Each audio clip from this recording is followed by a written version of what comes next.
En el nombre del Padre, del Hijo y del Espíritu Santo. Amén. Dios te salve María, llena eres de gracia, el Señor es contigo. Bendita tú eres entre todas las mujeres, y bendito es el fruto de tu vientre, Jesús. Santa María, Madre de Dios, ruega por nosotros los pecadores, ahora y en la hora de nuestra muerte. Amén.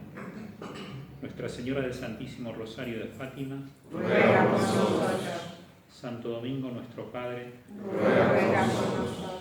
Santo Tomás de Aquino, Ruega por nosotros. Santa Catalina de Siena, Ruega por nosotros. San Antonino de Florencia. Ruega por nosotros. En el nombre del Padre, del Hijo y del Espíritu Santo. Amén.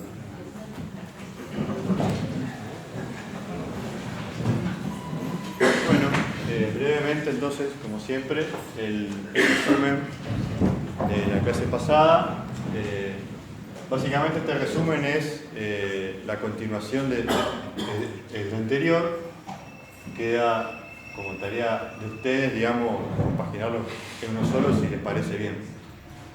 Bueno, entonces tenemos Dios, que es la bondad, la verdad y la belleza. Esto ya lo veremos mejor en la parte de la metafísica, cuando veamos los trascendentales. Bien. De Dios viene la creación, es decir, toda la realidad. Entonces, como Dios es uno y la verdad es una, la creación y la realidad son una. No hay dos verdades ni dos realidades como pretenden los modernos. Bien. Esta creación tiene un orden natural y un orden sobrenatural. Bien. El orden natural es sobre el que se ocupa la razón natural del hombre, que es la capacidad de captar las esencias de las cosas y distinguir o discriminar. Y la razón natural se ocupa de las verdades naturales, es decir, son las verdades que la razón puede alcanzar por sus propias fuerzas. El orden sobrenatural se va a ocupar la fe, que es el asentimiento de la inteligencia a la verdad revelada por causa de la autoridad de quien revela, que es Dios. Sí, le creemos a Dios porque es Dios. Esto, lo del asentimiento, era importante para no caer en las concepciones modernas, muy presentes en los protestantes, por ejemplo, y demás, que toman la fe como un sentimiento, como un sentimentalismo, etc. Esto nos lleva a entender que la verdad de fe, o el dogma, tiene un contenido intelectual que no necesariamente tiene que ser sensitivo. Es decir, una verdad de fe, un dogma, no es algo que yo sienta, digamos. Es algo que puedo comprender hasta ahí, porque son misterios divinos, y acepto en virtud de la autoridad de quien revela, que es Dios. Es la católica y es fundamental que la retengamos siempre. La fe es un acto del entendimiento. Bien, y la fe versa sobre las verdades sobrenaturales. Entonces, luego tenemos la revelación, que es la nueva creación, o el principio de la nueva creación, que comunica tanto las verdades naturales como las sobrenaturales.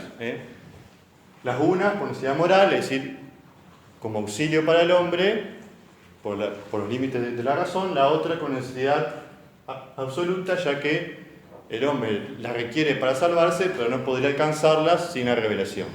Entonces, de esta manera, la revelación inspira a la razón natural y fundamenta la fe. Es decir, sin revelación no hay fe posible, porque la fe es un asentimiento a la revelación. ¿Bien?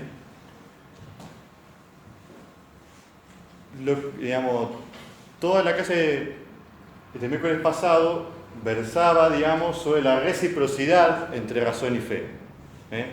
Cómo se sostienen mutuamente, se requieren mutuamente, y si se cae una, se cae la otra.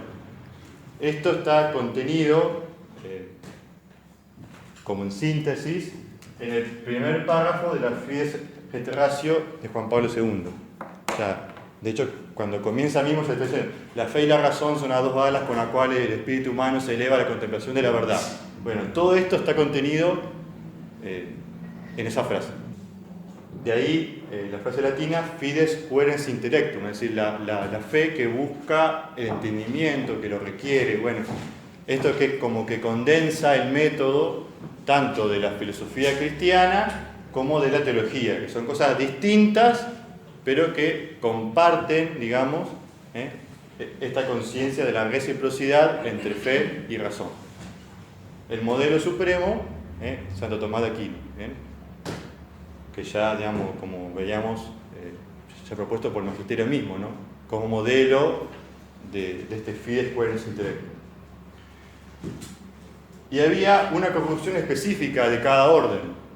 En el orden natural, lo de la razón, la corrupción es el error. En el orden sobrenatural es el pecado. ¿Bien?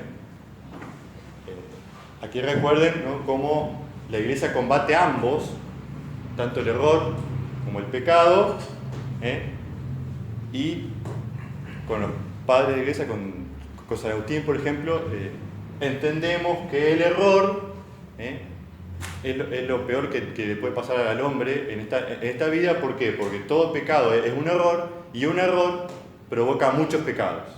¿Bien? Entonces, esto un poco también daba el motivo último de este curso, y explica el título mismo del curso, ¿no? Bien.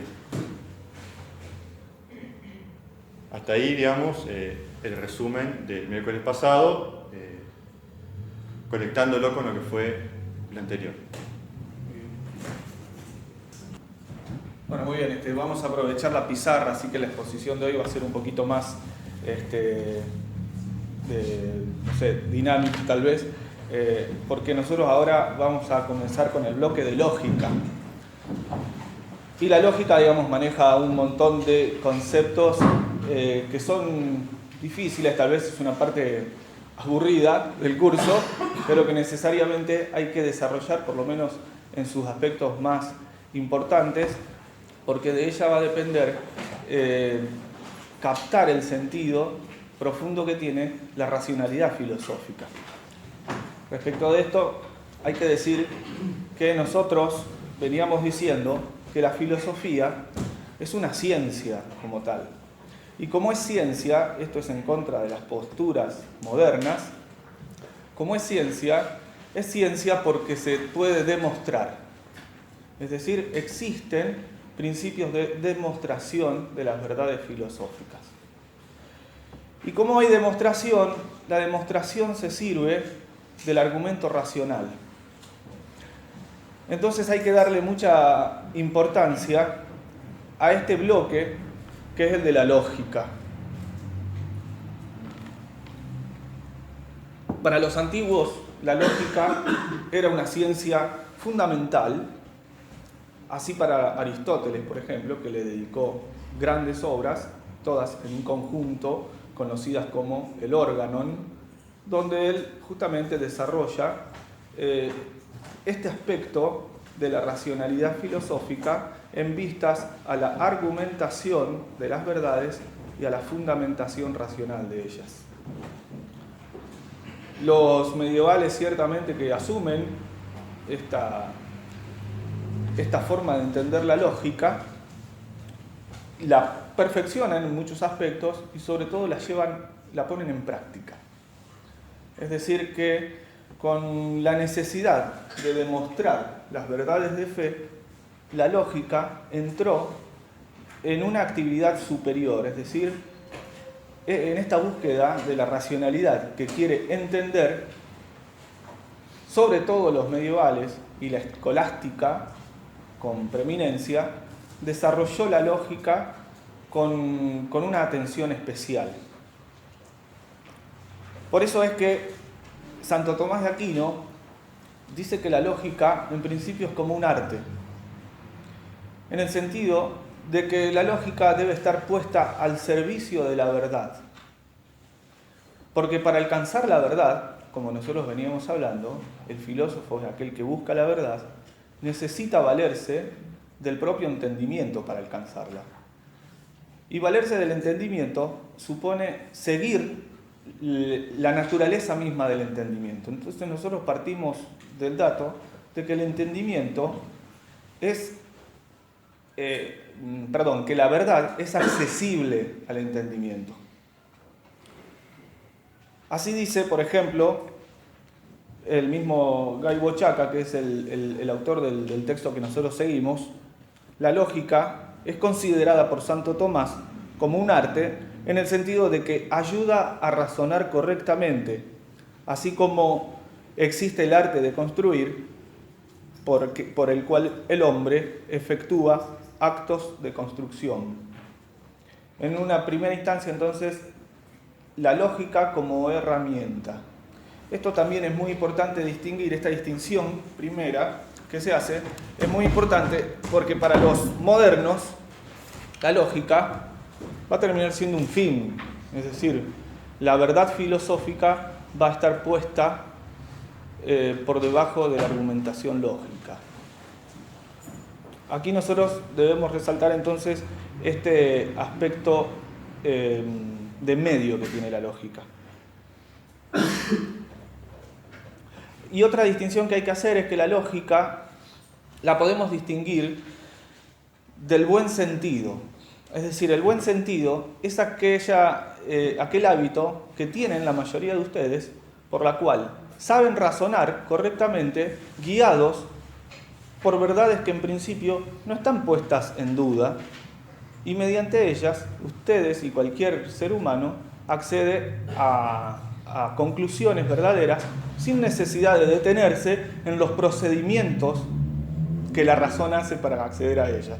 Entonces, por un lado, la razón está ligada al buen sentido, que es lo que nosotros comúnmente mencionamos cuando hablamos del sentido común, es decir, aquel que se deja guiar por una racionalidad que no está viciada.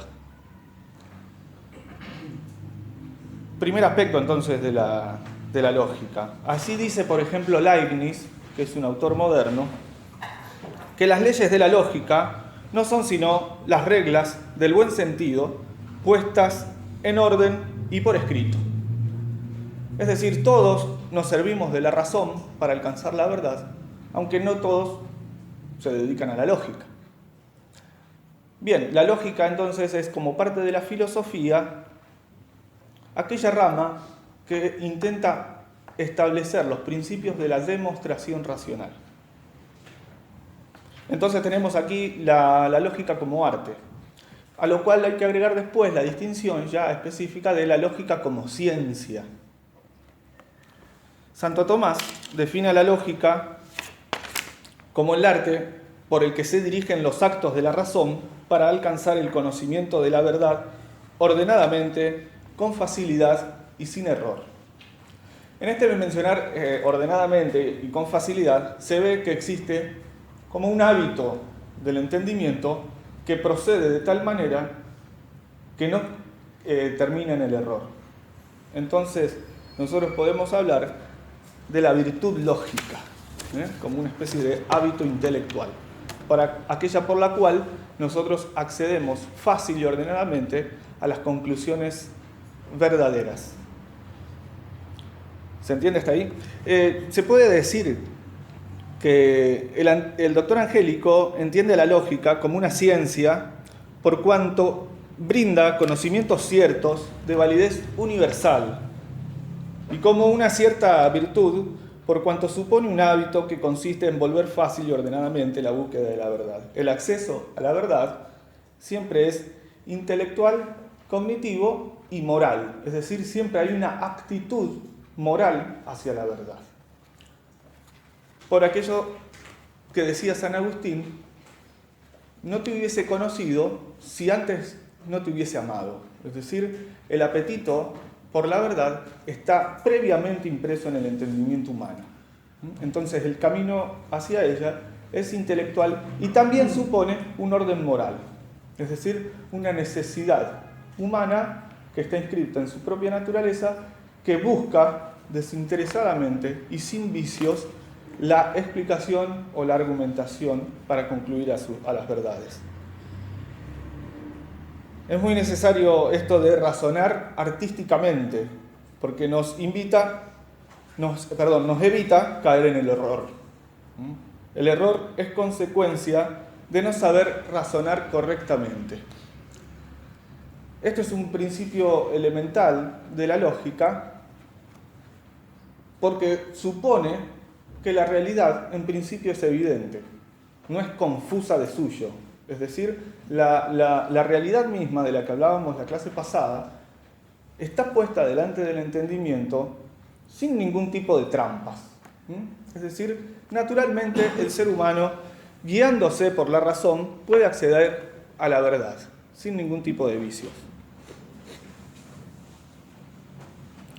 Entonces, bueno, nosotros tenemos la ética, la lógica como arte y la lógica como ciencia.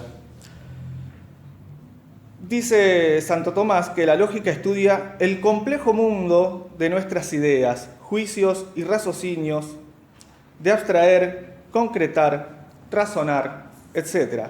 Es la parte de la filosofía que se ocupa de las propiedades lógicas, que son las propiedades que las cosas poseen en nuestra inteligencia. Yo les voy a ir armando un cuadrito para no enturbiar un poco la exposición. Entonces nosotros tenemos, si me permiten, la lógica como ciencia.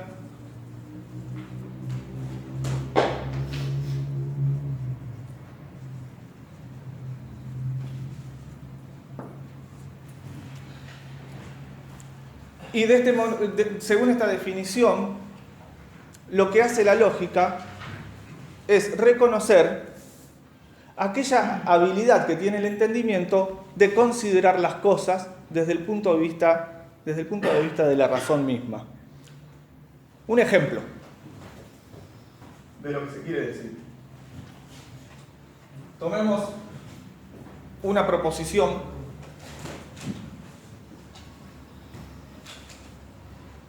Si yo digo Sócrates es un filósofo antiguo,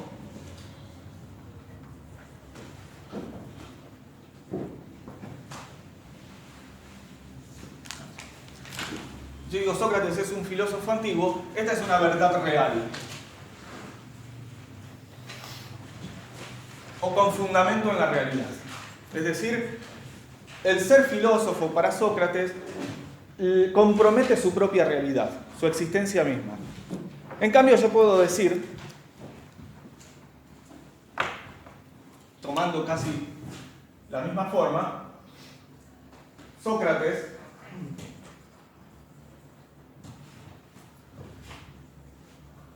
es el sujeto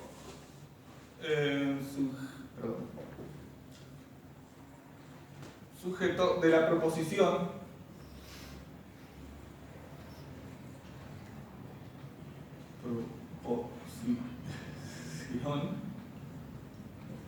A. Bueno. Cuando yo digo Sócrates es el sujeto de la proposición A, también digo una verdad. Pero la verdad no es de orden real, sino de orden lógico. Esta es una verdad lógica.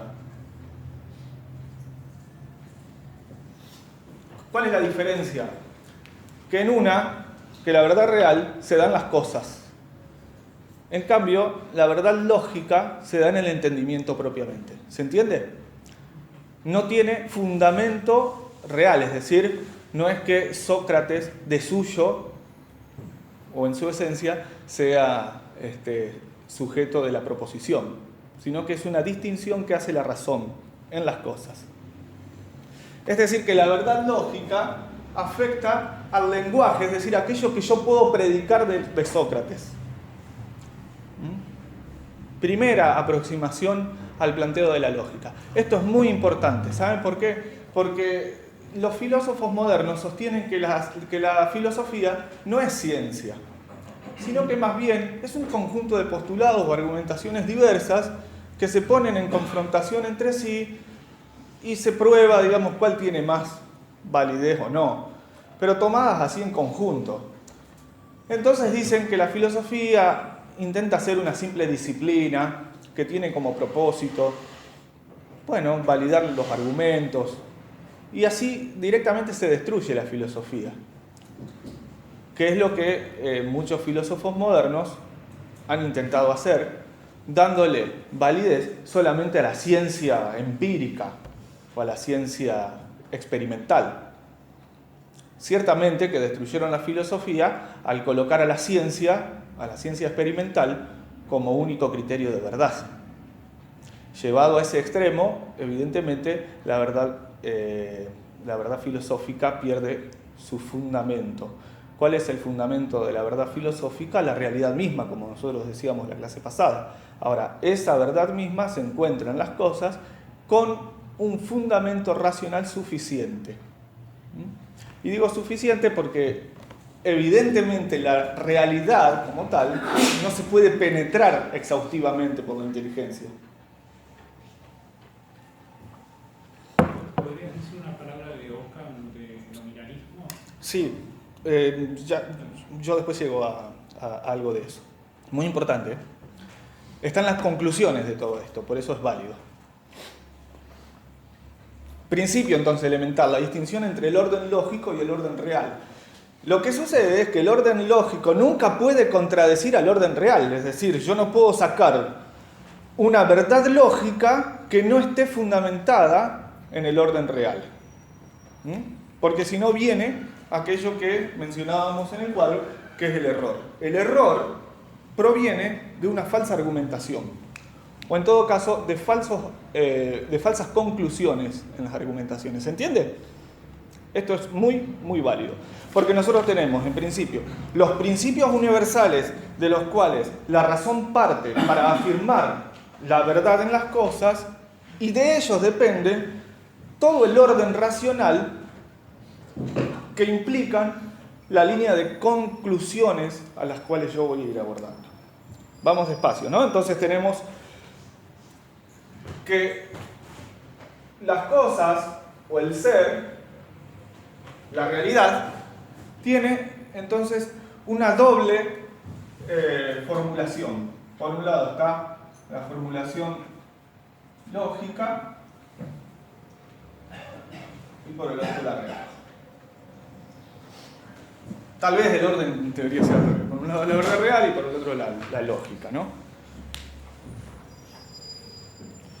El entendimiento llega a las verdades lógicas separando.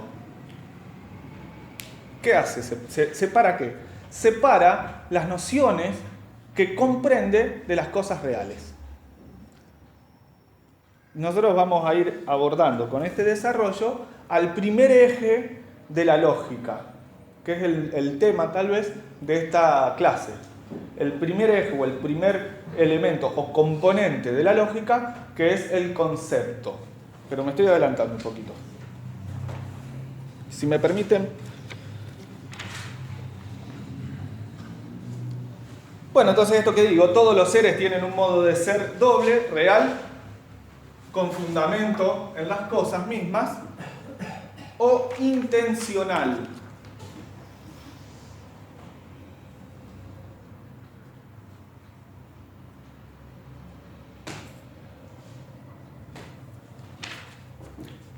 Esto es una clave también para el pensamiento realista.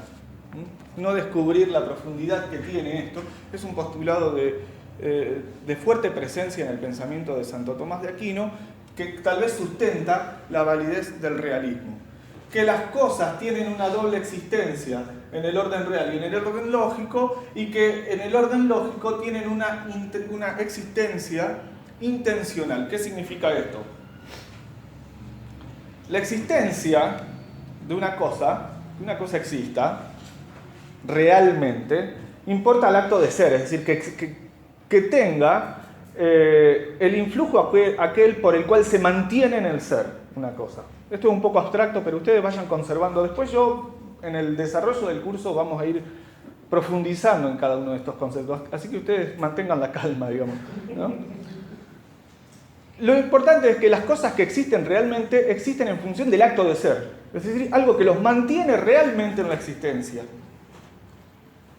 Es decir, un modo de existencia en la realidad misma, con todos sus modos típicos, fuera del espíritu. La existencia real se da fuera del entendimiento.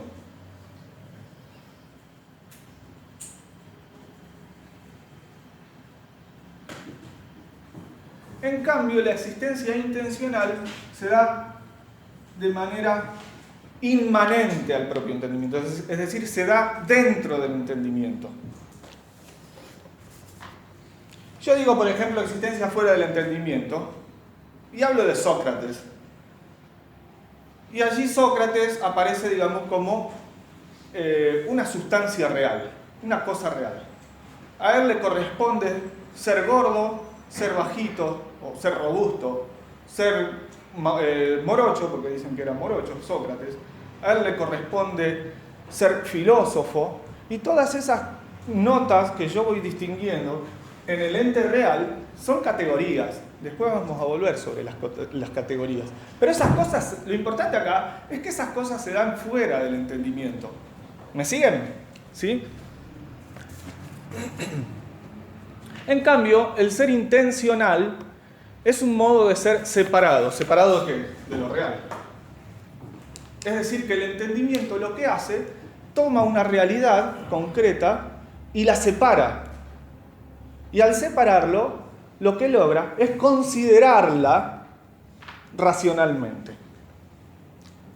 Muy importante, sigo insistiendo.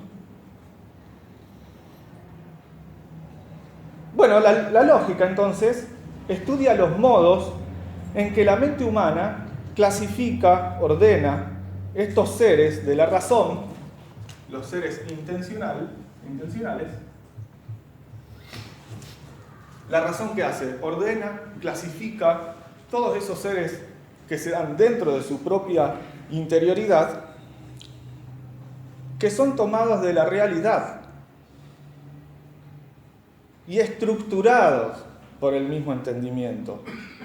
Entonces el entendimiento lo que hace, distingue entre sujeto y predicado, entre género y especie, etc. Empieza a hacer consideraciones acerca de aquello que capta con su propia potencia.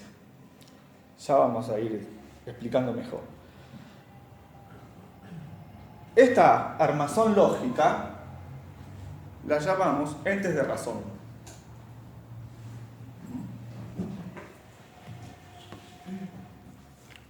Porque no existen fuera del entendimiento. Por ejemplo, que Sócrates sea sujeto de la proposición A no existe fuera del entendimiento. Es una consideración interior. Bueno, nosotros podemos distinguir entre seres intencional o de razón, de primera intención. No lo voy a desarrollar demasiado, o mejor dicho, lo voy a desarrollar cuando hable del concepto propiamente. Y ser intencional, ser lógico de segunda intención. El ente de razón, síganme con paciencia, ¿no? El ente de razón de primera intención son aquellos que la inteligencia separa o abstrae de la realidad. Vamos a hacer un lío con el cuadrito, pero no importa.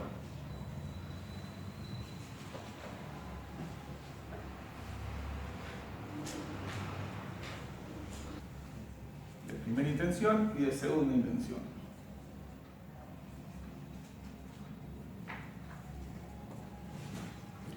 El ente de razón de primera intención es lo que el entendimiento abstrae.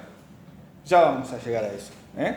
El ente de segunda intención son aquellos que hacen a las propiedades lógicas que la inteligencia capta de las cosas dentro de su propia inmanencia o dentro de su propia potencia o estructura psíquica. Y se llega a ellos por acción refleja. ¿Qué significa? Que el entendimiento considera una cosa, elabora el concepto de esa cosa y luego la considera internamente. Es decir, desarrolla como una acción refleja sobre la cosa misma que conoció o que captó intencionalmente. Al considerarla dentro de su propio orden, se empieza a desarrollar la lógica. Es decir, esto de el ser intencional de segunda intención. Primera intención tenemos la abstracción, segunda intención tenemos la consideración interna que el espíritu hace sobre la cosa misma. Y ahí aparece realmente la ciencia lógica, digamos. ¿Me siguen? Es decir, que lo que hace la razón es ordenar y clasificar los conceptos que toma por abstracción.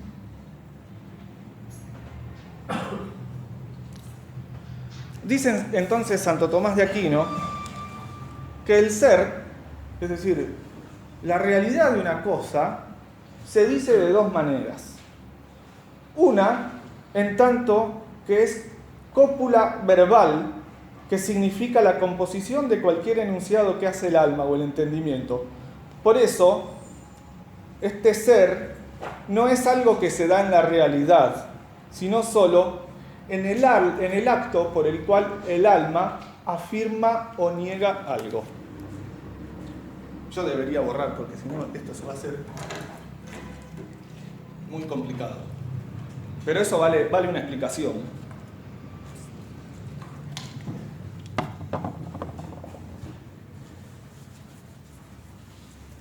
Vamos a dejar esta proposición A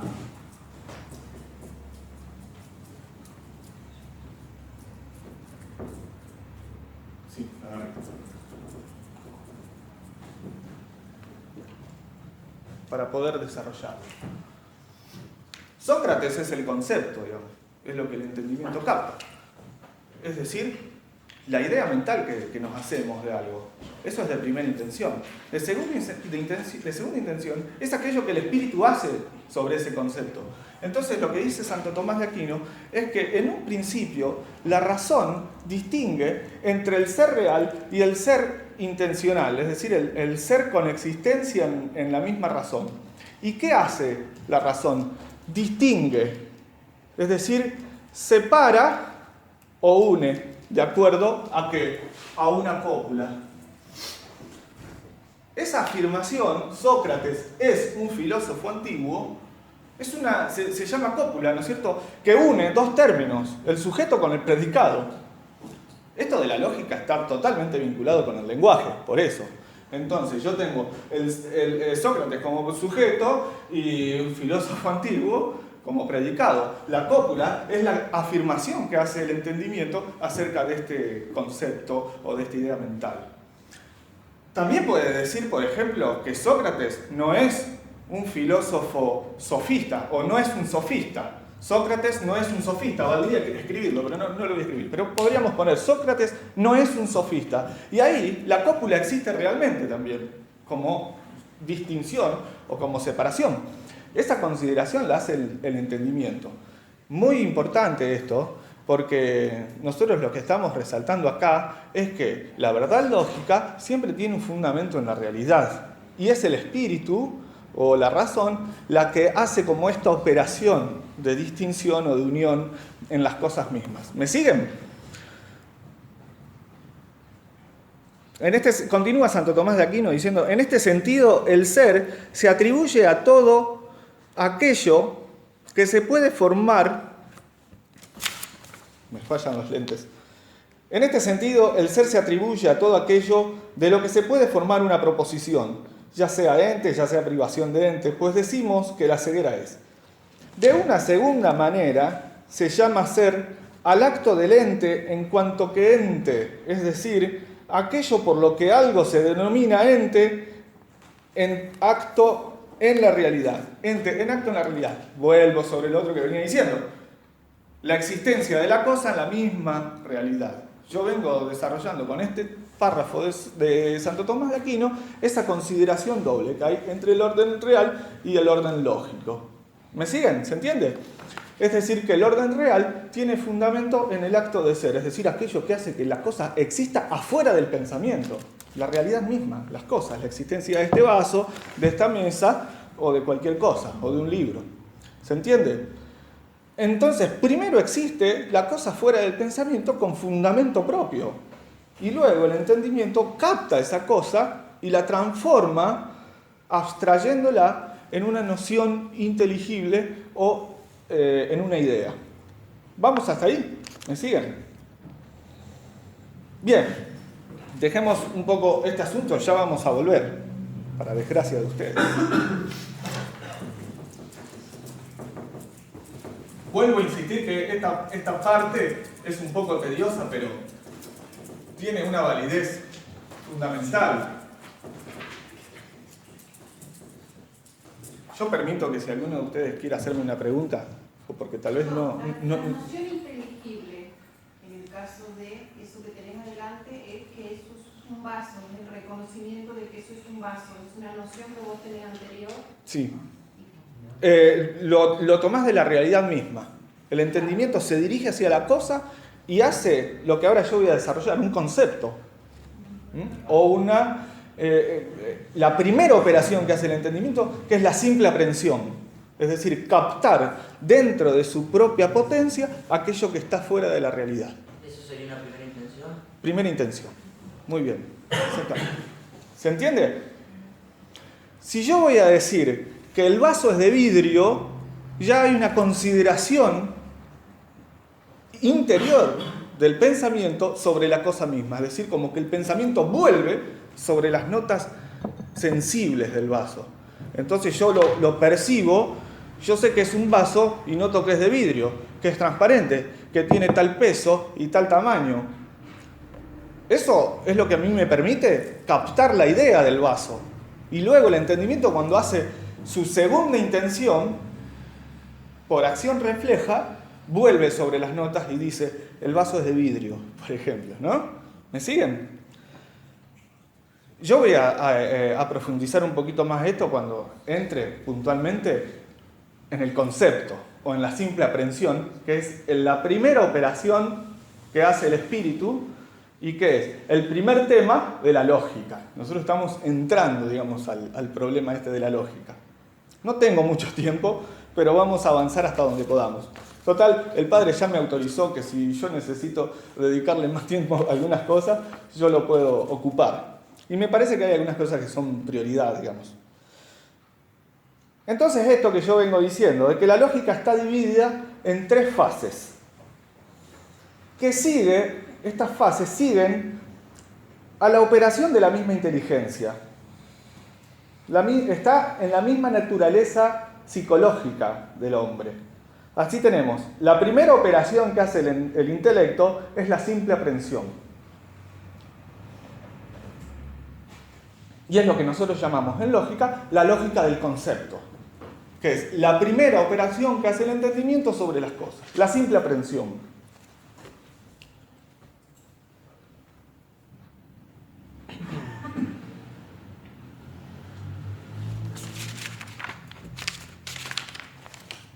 ¿Estamos hasta ahí? La segunda operación que hace el entendimiento es el juicio. Esto también vale, entonces, el orden de las 3 fases de la lógica siguiendo la misma operación de la inteligencia. Primero hace la simple aprehensión y luego hace el juicio. Que el juicio es la posibilidad que tiene el entendimiento de atribuir algunas nociones a ciertos sujetos o ciertos conceptos. Así yo puedo decir, este vaso es de vidrio. Se dan cuenta de que yo tomo el concepto de vaso, hago una cópula o una afirmación y atribuyo un predicado que le corresponde propiamente. Por ejemplo, el ser de vidrio. Esto es un juicio. Si yo digo, Sócrates es un filósofo antiguo, hago lo mismo. De una idea o concepto mental, el entendimiento hace una cópula por la cual predica algo de ese sujeto. ¿Se entiende? Esta es una segunda operación, el juicio. Nosotros tenemos entonces la lógica. Primero, simple aprehensión. Segundo, juicio. Y la tercera fase de la lógica, que es el razonamiento. O en la lógica misma se dice la lógica del raciocinio, por la cual conocemos los distintos modos de razonar, sus posibilidades, su validez argumentativa. Después vamos a entrar al tema del razonamiento, pero esto es muy minucioso y muy importante también, porque sigue un orden natural respecto de la potencia intelectiva del ser humano y además busca validar todas las argumentaciones que nosotros vamos haciendo de las cosas. Entonces, en la tercera parte aparece la lógica del raciocinio. ¿Se entiende? Hasta ahí, 3 fases. Nosotros hoy vamos a referirnos, en lo que queda, que no es mucho tiempo, al concepto. Algo ya hemos dicho, digamos, hasta ahí. Nosotros tenemos el concepto que desde la lógica se le llama también simple aprehensión.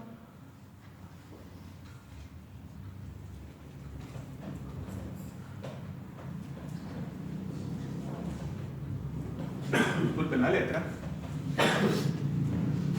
O término mental.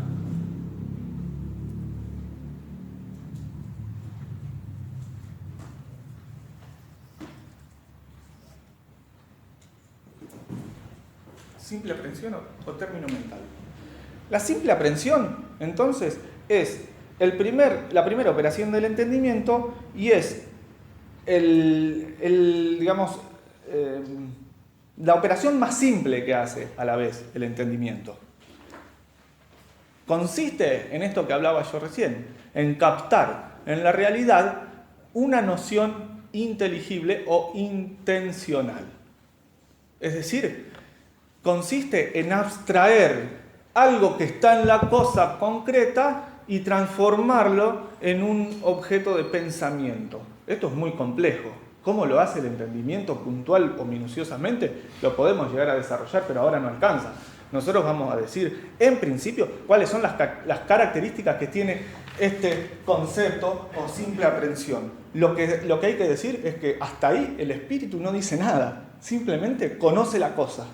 Entonces yo tengo el concepto de mesa, tengo el concepto de perro, de caballo, el concepto de animal racional. Lo que sí vale distinguir es que existen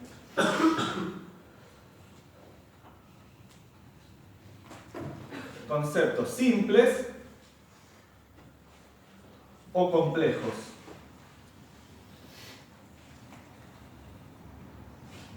Concepto simple, por ejemplo, la mesa que dije recién. O concepto complejo, animal racional, que es la definición de hombre.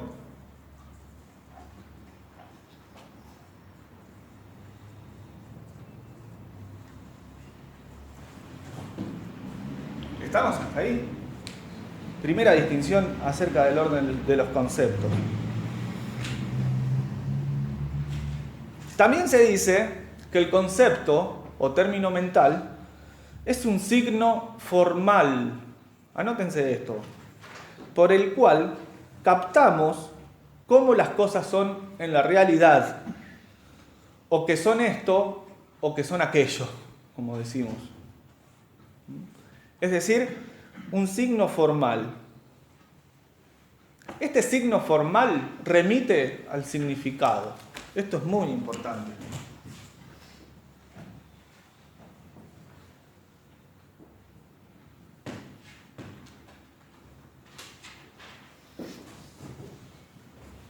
Que el concepto no tiene validez suficiente en sí mismo.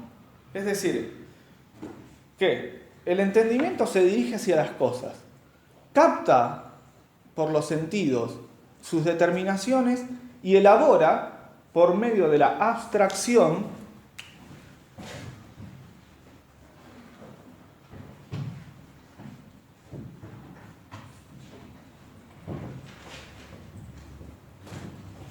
la abstracción merece una consideración aparte, pero por medio del proceso de abstracción, lo que hace el entendimiento es elaborar ese signo formal, que tiene referencia directa con la realidad y tiene fundamento en la realidad.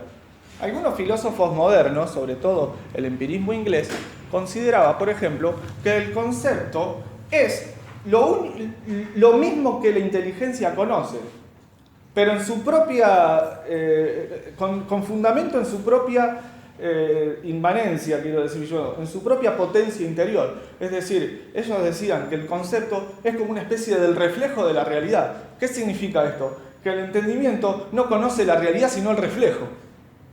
¿Se imaginan? Tomen esta imagen. Si yo digo que el concepto es como un espejo que me refleja la realidad, lo que yo estoy diciendo es que lo que yo conozco no es la realidad sino el reflejo. Esto lo dicen, por ejemplo, los empiristas. Cosa que no es cierta. ¿Por qué? Porque si no el entendimiento no podría salir dentro de sí mismo. Es decir, que las cosas que conoce serían sus propias ideas y no las cosas reales. Entonces hay que decir que el concepto es un signo formal de algo subsistente fuera del pensamiento. Es decir, que como signo me remite a un significado que está en la cosa. ¿Se entiende? ¿No es cierto? Esto es muy abstracto, digamos. Pero uno digamos, yo no sé nada. Yo ya le expliqué que vengo de formación técnica, así que... Por supuesto, sí. Uno no puede pretender conocer la cosa en sí, digamos. Por ejemplo, a la persona. Bueno, por supuesto. Su completa, porque si no, digamos, uno se Bien. Dios.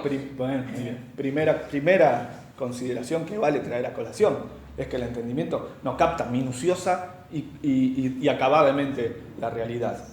Lo que hace es considerarla dentro de lo que su propia potencia le permite. Y ahora viene bien esa aclaración, porque hay que agregar que este concepto es universal.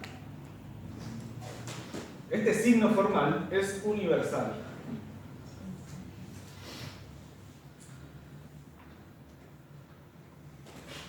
¿Qué significa?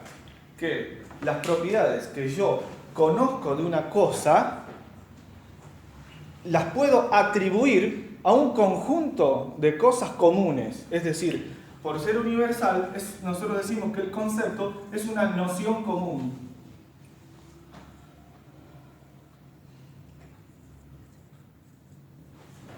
¿Qué significa? Esto es complejo, pero vamos a ver hasta dónde llegamos.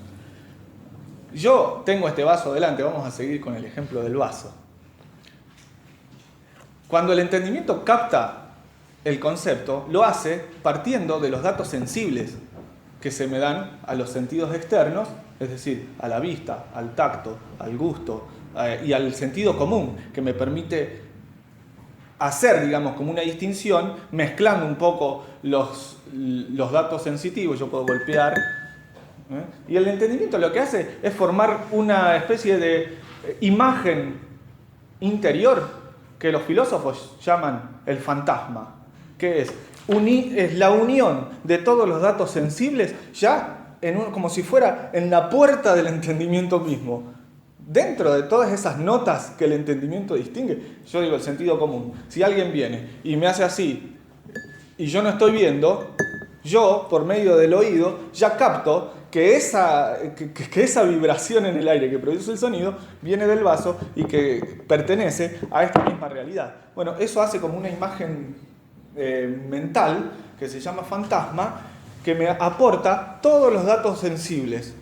Luego es recibido por el espíritu, que elabora, digamos, de esos datos sensibles una noción universal. Me estoy salteando una parte porque yo no quiero penetrar directamente en este tema porque es tema de otra exposición. Pero tomándolo, digamos así, rápidamente, lo que hace el entendimiento es formar el concepto universal del vaso. ¿Qué significa? Que yo me hago la idea mental de una cosa real y la puedo atribuir a una multitud de cosas semejantes. Entonces, yo cuando me hago la idea de vaso o el concepto de vaso, yo ya sé que pueden existir un montón de vasos distintos, pero la idea es atribuible a todos. ¿Se entiende? Es decir, es una noción común. Tanto sea así, por ejemplo, el concepto de mesa. Yo puedo decir, les puedo pedir a ustedes que me describan o me definan qué es una mesa y ustedes me van a describir una que estén pensando particularmente. Y esa definición va a ser válida en la medida que se puede atribuir a todas las mesas posibles. Es decir, que lo que yo explique a través de ese concepto sea de validez universal. ¿Qué significa esto? Que de suyo el entendimiento no puede penetrar la cosa individualmente. Es decir, yo sé lo que es un vaso, pero no puedo saber lo que es este vaso. Es complejísimo esto. Pero vale para decir una cosa, que lo que el entendimiento capta siempre es una noción común de las cosas. La primera operación que hacemos nosotros con el entendimiento, entonces, es captar en la realidad la multiplicidad de cosas. Y a partir de allí, como quitarle sus notas particulares. Es decir, yo por la experiencia sé que existe este vaso y existen un montón de vasos. Bueno, yo a los vasos que tengo delante, lo que hago es, con el entendimiento, quitarle los componentes individuales del vaso. Entonces ahí ya hay una primera operación del entendimiento que consiste justamente en unificar una comunidad de cosas. Y el entendimiento siempre opera así, porque el concepto, sea el concepto de cualquier cosa, yo lo atribuyo como una noción común, sea de un caballo, sea de una mesa o de cualquier otra cosa tomada de la realidad. Distinta es la consideración que yo hago de Sócrates. ¿Por qué? Porque Sócrates evidentemente no es una noción común, sino una noción simple o singular. Pero eso el espíritu lo hace por reflexión y no por conocimiento directo. Es decir, yo para llegar a la idea de Sócrates, primero tengo que decir que Sócrates es un animal racional y esto es una noción común. Es decir, yo te puedo decir, Sócrates es un filósofo antiguo, pero primero tengo que decir que es un animal racional, es decir, que es un hombre.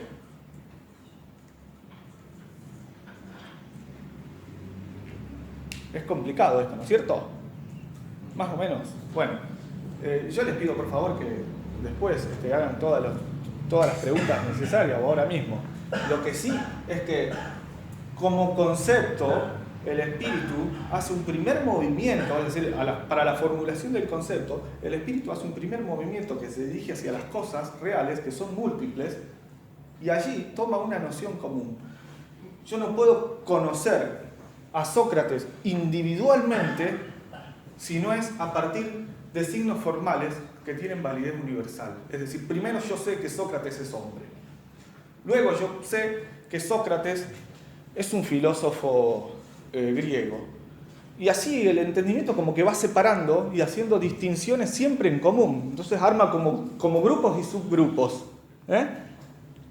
Yo debería extenderme mucho más en todo esto, pero para un poco redondear esta idea, hay que decir que el entendimiento de lo que hace es distinguir entre dos elementos importantísimos que hace la lógica. La distinción entre género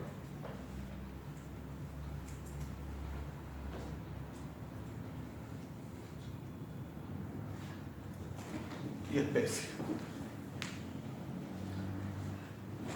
Se los podría leer para no ser tan...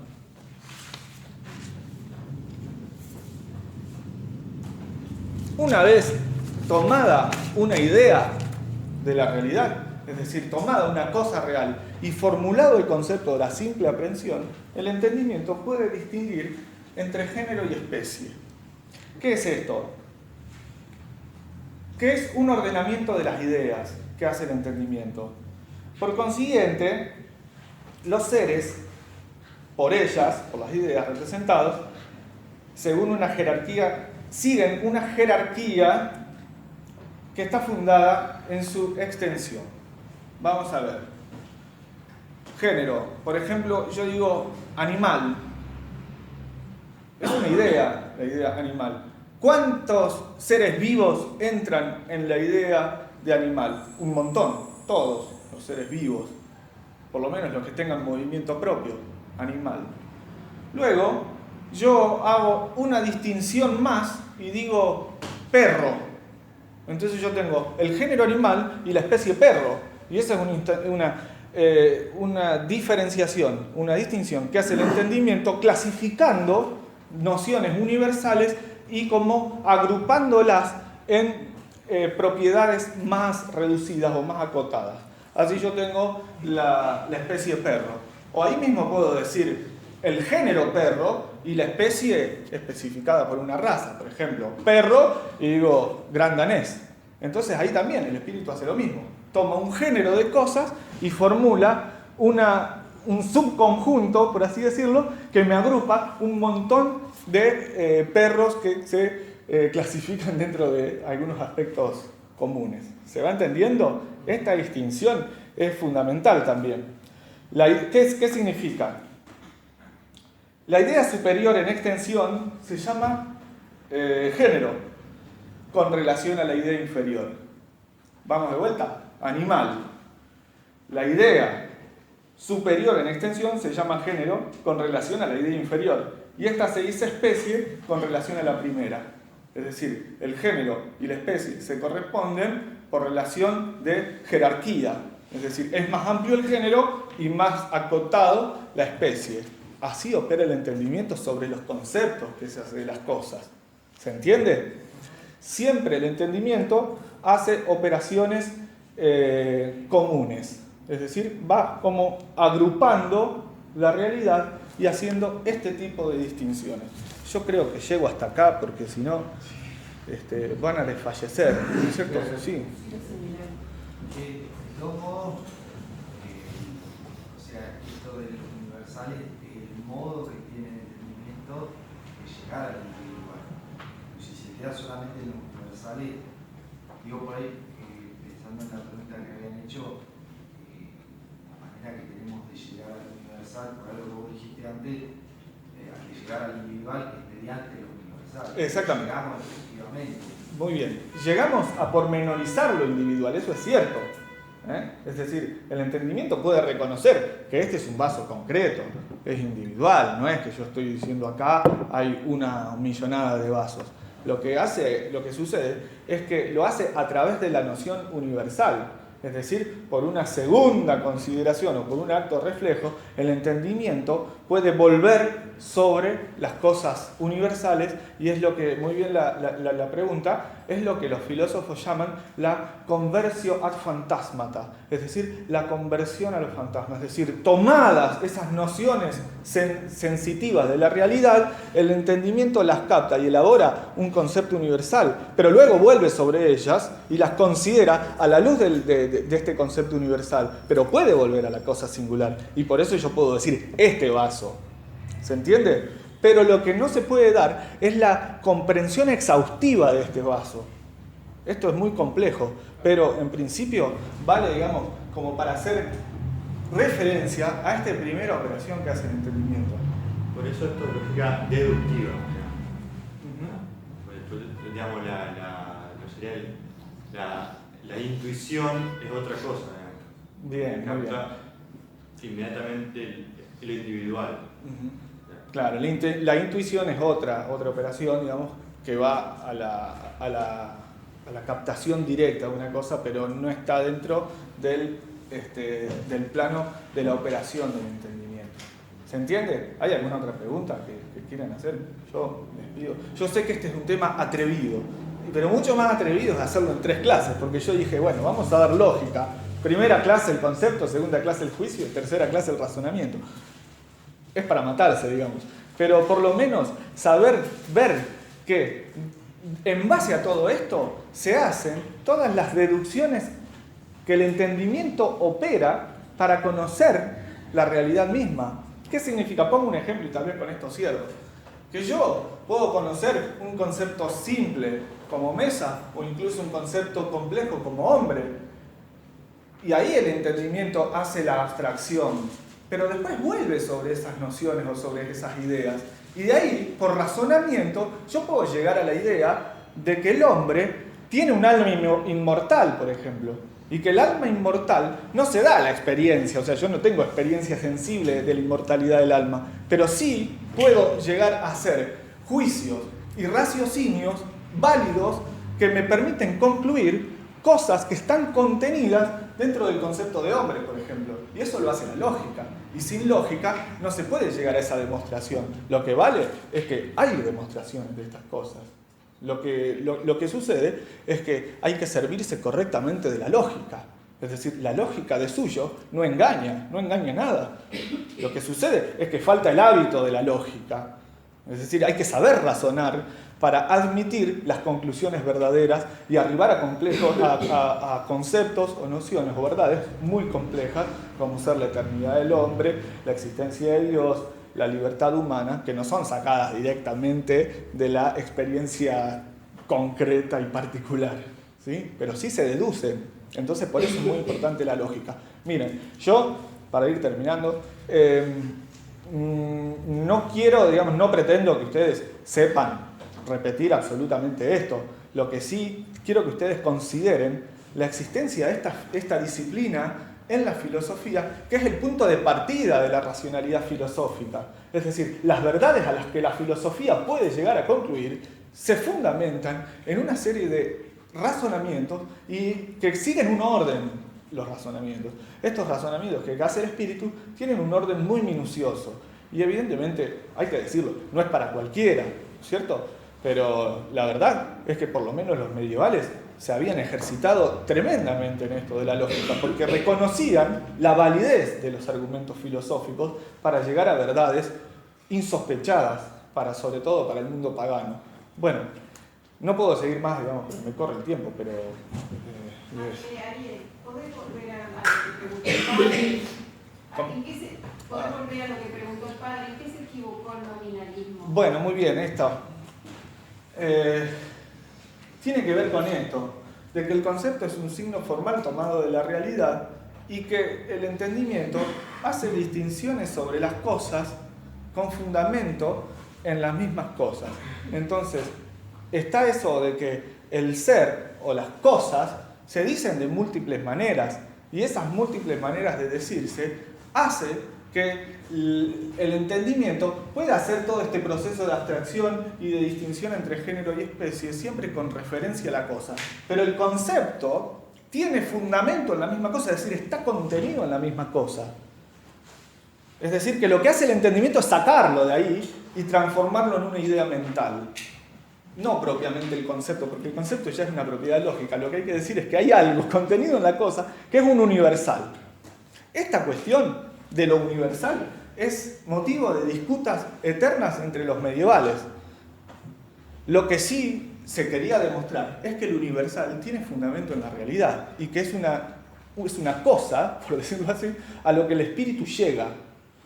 Lo que dice el nominalismo es que ese universal, esa noción universal, no es una propiedad de la cosa, sino un simple nombre que la inteligencia le da a las cosas. Y con ese nombre, que lo saca de la nada, porque como no tiene fundamento en la realidad, es necesario ordenar la realidad, eso es evidente, entonces el espíritu le pone nombre a las cosas para rotularlos de alguna manera y organizarlas de manera que se puedan comprender. Pero la clave estaría aquí en que este nombre no tiene fundamento real, sino que es una operación del entendimiento. Gran problema, porque del nominalismo se cae en el error de que la inteligencia no se puede dirigir hacia las cosas, sino que queda encerrada en su propia operación mental. ¿Se entiende más o menos? Va por acá el tema. Es decir, que el concepto es una noción universal que yo tomo de la experiencia real y la abstraigo, pero mantiene siempre la línea de fundamentación en la realidad. Y esto de que el universal está contenido en la cosa misma. Entonces, negar esto aniquila la realidad directamente y hace que no me quede otro camino más que ponerle nombres a las cosas, o rótulos o etiquetas, con gran perjuicio de la misma realidad. Ni hablar que Guillermo de Ockham, que fue un filósofo de la decadencia de la escolástica, posterior a Santo Tomás de Aquino, ya introdujo de por sí todos los postulados que vienen después con la modernidad. Es decir, que las únicas notas que yo puedo tener de las cosas vienen de la experiencia sensible y nada más. Es decir, el conocimiento va a estar reducido pura y exclusivamente a las notas sensibles que yo puedo captar por experiencia. Y ahí se queda. Después hacemos como una operación interior, pero solamente para mencionarlas las cosas y clasificarlas. Es decir, hacer esta especie de clasificación que yo mencionaba, que son nociones universales, para el nominalismo no son más que etiquetas que ponemos más o menos convencionalmente para organizar las cosas de manera que podamos predicarlas, es decir de ellas algo. ¿Se entiende? Yo sé que es bastante complejo, sobre muchas cosas vamos a volver, pero bueno, no me puedo extender mucho más, pero espero que les quede más o menos claro. ¿Está? Bueno, cualquier cosita me pueden escribir haciéndome las preguntas que quieran.